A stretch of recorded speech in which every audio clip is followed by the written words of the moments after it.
Okay, let's get this going right away. My name is Pow Salud, Powcast Sports, and this is our quick NBA updates before we talk about boxing later. Because I'm a big Boston Celtics fan. I want to share to you that Boston Celtics, we made a big move today, and I woke up with this news. I'm kind of fine with it, and because I know Brogdon, and I think Malcolm Brogdon will be a very good addition to the Boston Celtics. So nakuha po ng Boston Celtics si Malcolm Brogdon. Ito po si Malcolm Brogdon ay galing Indiana Pacers, pero mas nakilala ko siya nung una, galing siya Milwaukee Bucks.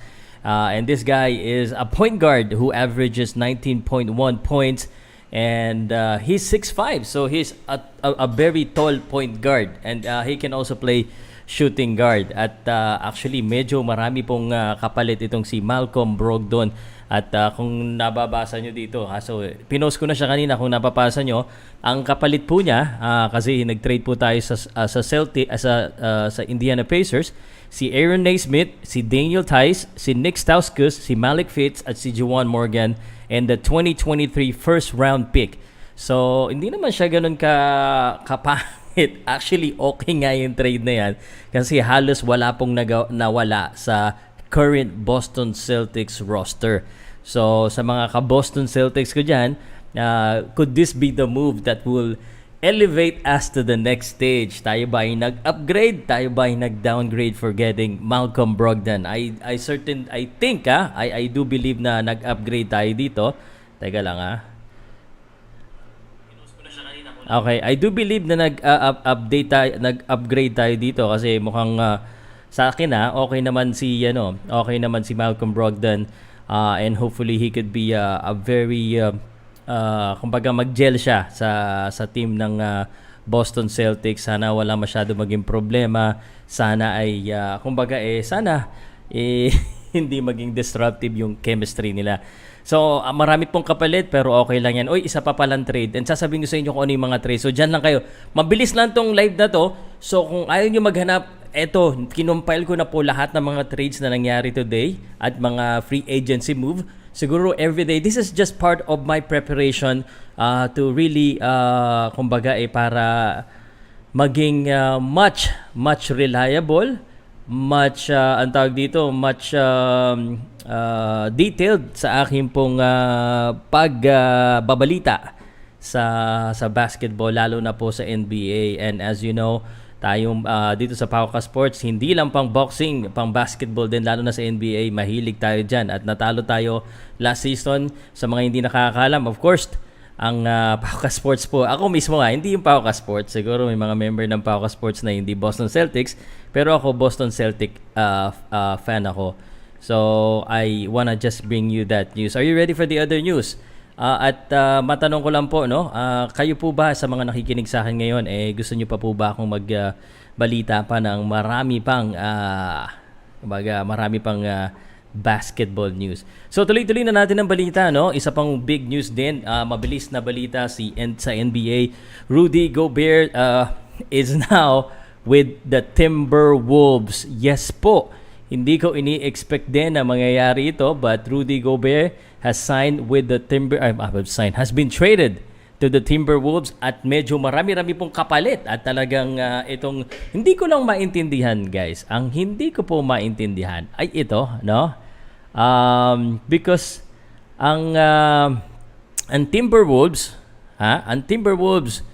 what's up, Ian? Hindi ako bago mag-Renemar Quarto boxing, gusto ko lang i-update ko kayo kagad. So, ang hindi ko maintindihan sa Timberwolves, and of course, probably you know better than me, guys, Ian, Simon G, James, di ba meron na sila dong Karl Anthony Towns, center forward, so magkakaroon sila ng Twin Tower. Pero ang dami nilang pinakawalan. Of course, Malik Beasley, Patrick Beverly, okay, sige lang, okay. wala sila kasi marami din silang marami na sila ngayong sa pwede, si D'Angelo, si Anthony Edwards, si Kyle Anderson. So, wow, ang ganda pala ng starting players or starting five ng Timberwolves. D'Angelo, Anthony Edwards, Kyle Anderson, Karl Anthony Towns, and Rudy Gobert. Iyan, grabe, no? When was the last time nagkaroon ng Twin Tower itong ano? At saka parehong offensive defensive threat pala. Ang matindi pa, may 2023 first round pick, may 2025 first round pick, 2026 pick swap, 2027 first round pick, and 2029 first round pick. Jazz, the Timberwolves gave everything. So they believe in the now. So, yan po. So again, nabalita ko na Boston at saka itong Timberwolves. Tuloy-tuloy na natin ang balita at ang mabibilis na balita po regarding the movement in the NBA. Wow, Edward pa pala, Gobert, Towns. Wow, what's up, man? That's parang okay. So, let me read the quick news para po sa mga NBA fans. And ikaw, NBA fans, tulungan mo kung mapalaki itong Powcast Sports sa mga NBA fanatics din. At sana ay ang Los Angeles Lakers, marang tahimik, no? Iyan, naalala kita dahil sa Los Angeles Lakers eh. Pero let me give you some news. Jalen Smith has agreed to a 2-year deal to return to the Indiana Pacers as per Sham Charania of The Athletic. Power forward po ito si Jalen Smith. Also, the Golden State Warriors is making a move. Dante DiVincencio has agreed to a 2-year, $9.3 million deal with the Golden State Warriors, as per Sham Charania of The Athletic reports. And Raul Neto, Cleveland Cavaliers point guard, previously of the Washington Wizards, has agreed to a 1-year veteran minimum deal with the Cleveland Cavaliers. Ayan. And of course, Patrick Beverley and Jared Vanderbilt have both been acquired by the Utah Jazz in a blockbuster Rudy Gobert trade, with Malik Beasley, Walker Kessler, Leandro Balmoro, and 4 first-round picks also part of the deal. Medyo marami-rami yun, ha? Okay. Basahin ko lang din. Turkish powerhouse and champion, ano to? Fenerbahce and Nerman Behika of the Golden State Warriors have reportedly agreed to a 2-year deal, according to Turkish journalist Ugur Ozan Sulak. Kevin Looney is staying with the Golden State Warriors for 3 years, $25.5 million deal. Ito yung mga signing na grabe, no? Si Kevin Looney has been a very good role player for the Golden State Warriors. So Derrick Jones has signed 2-year deal with the Bulls. Okay, so alam niyo na 'yan, no? Actually, nabalitaan ko rin Danilo Gallinari daw is looking to sign with the Boston Celtics. So the Boston Celtics is really going all in for the next season. Kevin Huerter, Sacramento Kings, has been traded for Drew Holiday, Mo Harkless, and lottery-protected 2024 first-round pick per ESPN, Adrian Wojnarowski. And this is one big news, Ian. Si John Wall, point guard, Los Angeles Clippers, has officially signed a 2-year, $13.2 million deal with the Clippers, as his agency Clutch Sports announced on Friday. Also, just wanted to let you know, the Portland Trail Blazers has signed a 4-year, $70 million extension with Jusuf Nurkic. Zach LaVine is staying with the Bulls for 5 years for the whopping amount of $215.2 million. Okay, and now this is also a news for the Toronto Raptors. Golden State player Otto Porter has reported has signed a 2-year deal with the Toronto Raptors. Nako, iniwanan nila doon, ano? Ito. Si Bol has re-signed with the Magic on a 2-year deal. Bol was traded to the Magic at the trade deadline but never suited up because of the foot surgery. So Bol, ayan na.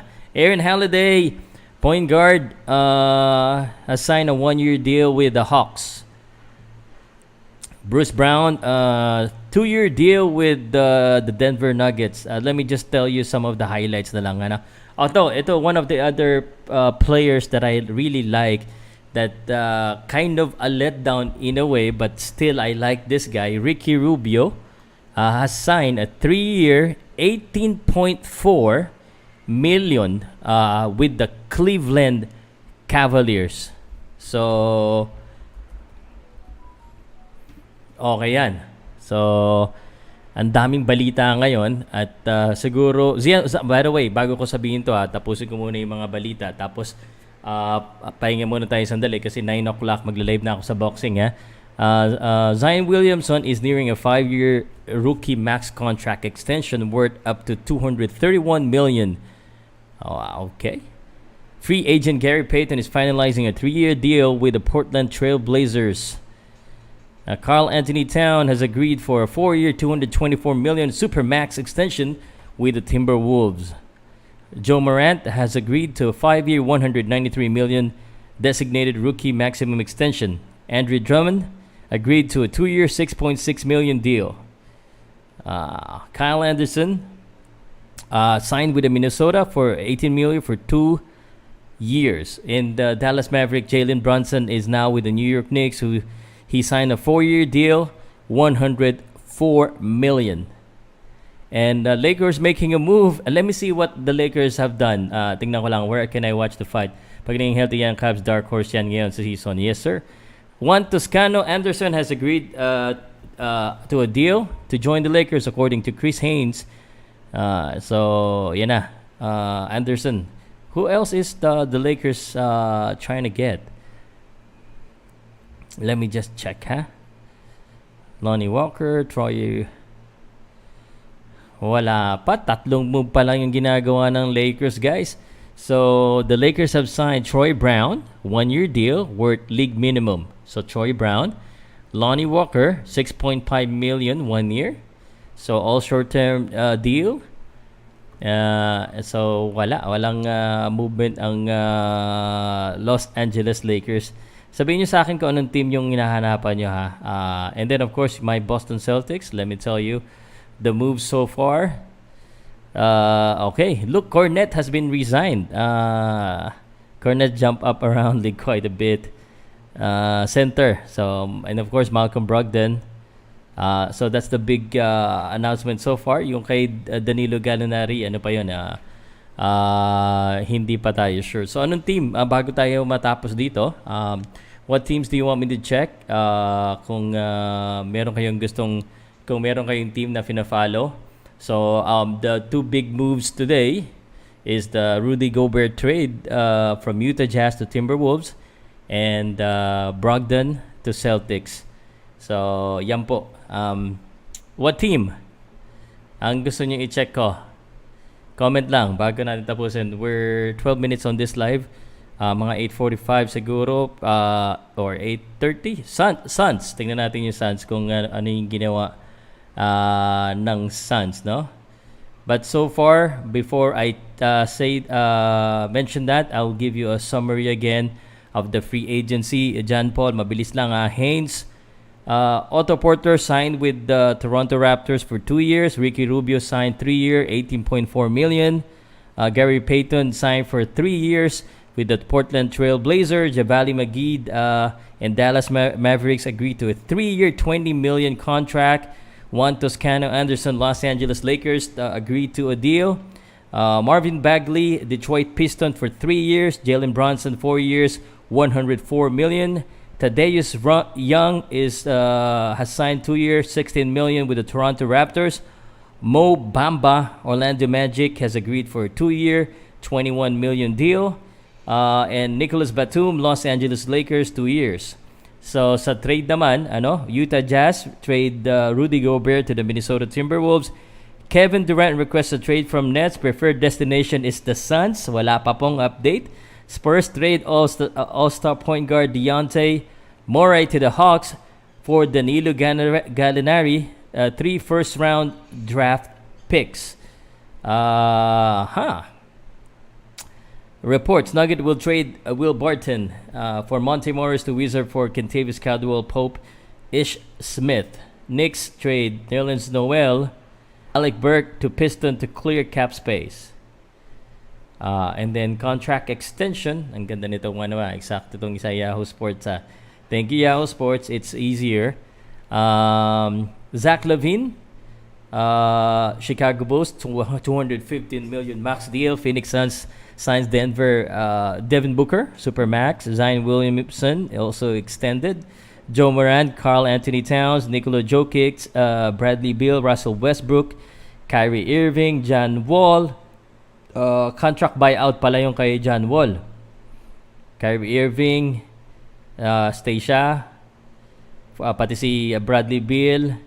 Kemba Walker negotiating a buyout with the Detroit Pistons. Ivaka Zubac agreed to a 3-year, $33 million extension. Ayos and then James Harden declined an option for the Sixers. Will return to a new deal. And let's now go to the Phoenix Suns as requested by John Paul Quirol. John Paul Quirol, the Phoenix Suns so far as their official move is just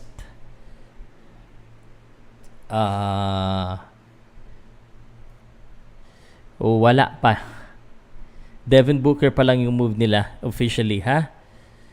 Devin Booker pa lang yung move ng but of course yung Javali Magi alam mo na wala na sa kanila. Yung Jay Crowder is they're looking to sign Jay Crowder.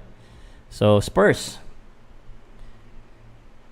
San Antonio Spurs naman wala pang official move pangit pag puro kwento pa lang tayo, pero alam mo na.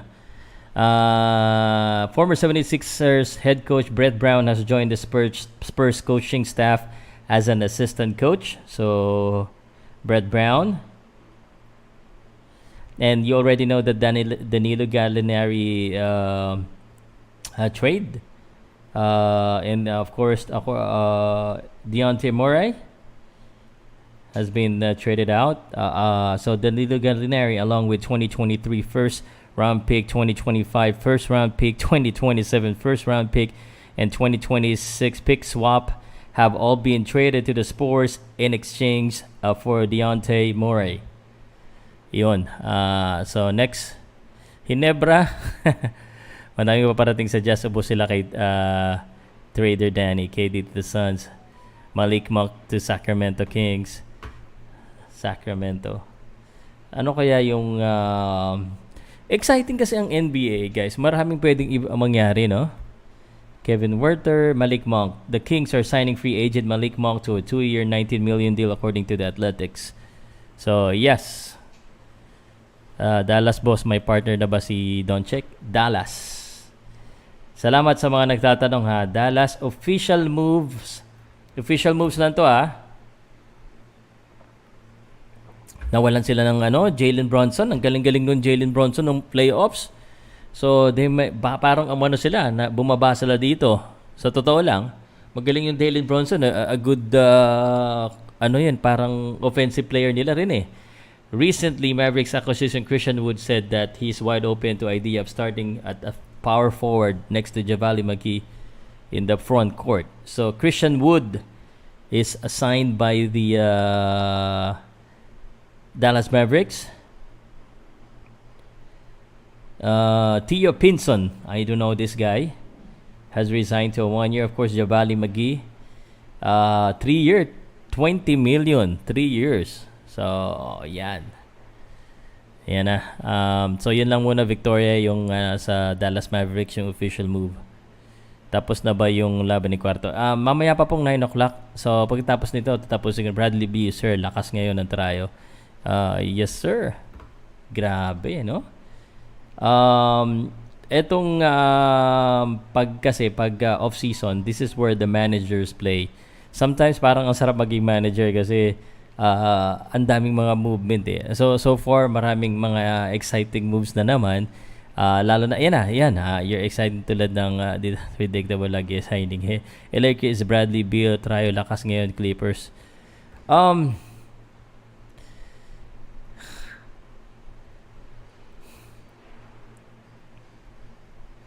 Tandali may checkin lang ako dito.